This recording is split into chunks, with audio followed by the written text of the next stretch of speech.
ఉపాసన ఈమె మెగాస్టార్ చిరంజీవి కోడలు కాకముందే ఫేమస్. అప్పటికే తన తాత స్థాపించిన అపోలో హాస్పిటల్స్ కి వైస్ చైర్మన్ గా బాధ్యతాయుతమైన స్థానంలో ఉంది. అయితే మెగా ఫ్యామిలీకి వెళ్ళాక ఈమె పేరు ప్రఖ్యాతులు మరింతగా పెరిగాయి. మొదట ఉపాసన ఫ్యాషన్ డిజైన్ రంగంలోకి వెళ్లాలనుకుందట.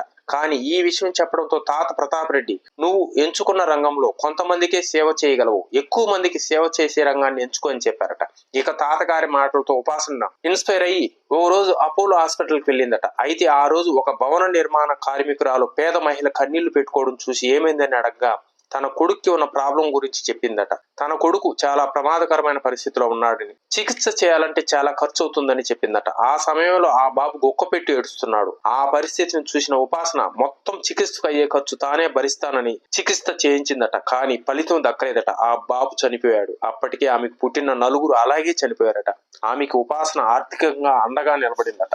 ఆ టైంలో ఆ మహిళ 5వ సారి గర్భం దాల్చి బిడ్డ హెల్తీగా పుట్టడంతో ఆ తల్లి చాలా సంతోషపడిందట. ఆ రోజు ఆ తల్లి ముఖంలో సంతోషం చూసి ఉపాసన తన నిర్ణయాన్ని మార్చుకుని ఫ్యాషన్ డిజైనింగ్ ని వదిలేసుకుని అపోలో హాస్పిటల్స్ ని డెవలప్ చేయడం కోసం ఈ రంగంలోకి దిగిందట. అలా ఎంతో మందికి సేవ చేస్తూ ఎన్నో కార్యక్రమాలు పిల్లల కోసం చేస్తుందట.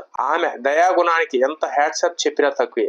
ఆమెను ఆదర్శంగా తీసుకుని మనము ఉన్నతులో సేవ చేద్దాం.